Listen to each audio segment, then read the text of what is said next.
Allora, con il sindaco di Verona, Flavio Tosi, uno dei protagonisti dell'incontro di oggi qua a Padova. Allora, sindaco, questa legge di stabilità, iniziamo dalla politica, la legge di stabilità, come la commenta? Poco e nulla, assolutamente deludente. In un paese che ha 2000 miliardi di debito pubblico, una spesa pubblica di 800, che non sa come trovare i 2 miliardi per la prima rata dell'IMU sulla prima casa, che non sa ancora come troverà, perché le dichiarazioni dei ministeri fanno capire questo, neanche le risorse per la seconda rata, non sa come troveranno i soldi per la cassa integrazione, per gli esodati, quindi veramente su cifre che rispetto al bilancio dello Stato sono risibili, non riescono, andiamo avanti lo stesso, ok, non riescono a trovare la quadra, e per questo dico, cioè, uno si aspetta che una maggioranza che comunque oggi è larga, perché anche dopo il tentativo di strappo di Berlusconi, oggi la maggioranza a Roma è comunque larga, perché diciamo si è riaggregato un quadro dove la maggioranza rappresenta l'80% del Parlamento o quasi. T'aspetti che facciano delle cose importanti, significative, anche perché quello è l'unico motivo delle larghe intese, cioè le larghe intese possono avere un significato se le due parti principali stanno assieme per fare le grandi riforme. Se le grandi riforme sono una manovrina che non dice nulla.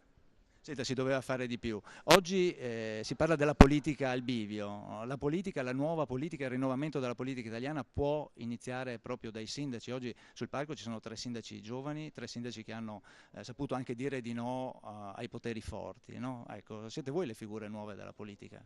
Ma allora i sindaci hanno il vantaggio di essere per necessità concreti, perché affronti i problemi tutti i giorni, li affronti con una base non ideologica, perché i problemi sono problemi e punto, e quindi ecco, sono più rispondenti a quelle che sono le esigenze oggi dei cittadini che vogliono risposte, vogliono che qualcuno faccia qualcosa.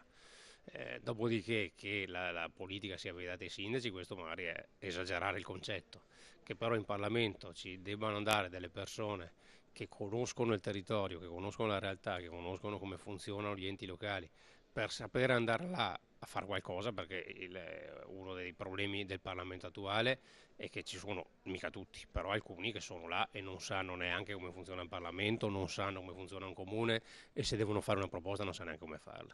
Senta, Flavio Tosi e la Lega Nord, veniamo dopo la sua presentazione di inizio ottobre, e cosa succede? Già ci sono delle aperture da parte dei popolari, dicono beh ma se Tosi si sgancia si può lavorare assieme. Lei che programmi ha?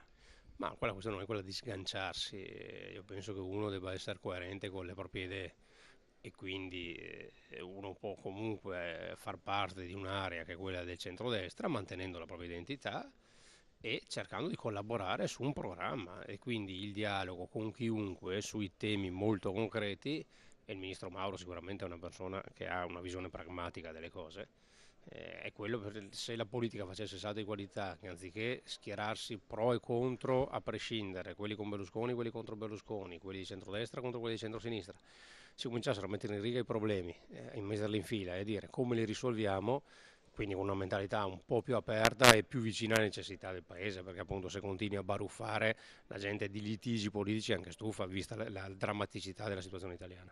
Ecco, a questo proposito parliamo anche un attimo di Berlusconi.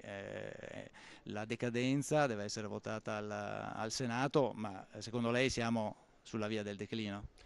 Ah, io credo che bisognerebbe, questa è una cosa che mi aspetterei soprattutto dal centro-sinistra, perché dal centro-destra capisco che una buona parte sia aggrappata a Berlusconi per motivi di lealtà, per motivi di vicinanza, qualcuno per comodità. Però da parte del centro-sinistra, che il centro-sinistra si lasci bloccare e quindi di fatto si blocchi il paese e il governo su quella vicenda, allora che ha fatto Letta è questo, Letta doveva dire io siccome sono premier, io devo fare alcune cose a servizio del paese, lascio perdere la vicenda Berlusconi, che venga fatto decadere, che non venga fatto decadere, che succeda quello che succeda, ma io governo.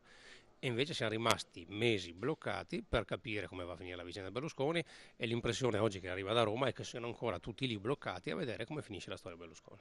Grazie, grazie allora al sindaco Flavio Tosi, lo lasciamo, deve salire sul Grazie. palco. Buon dibattito. Grazie, buon lavoro.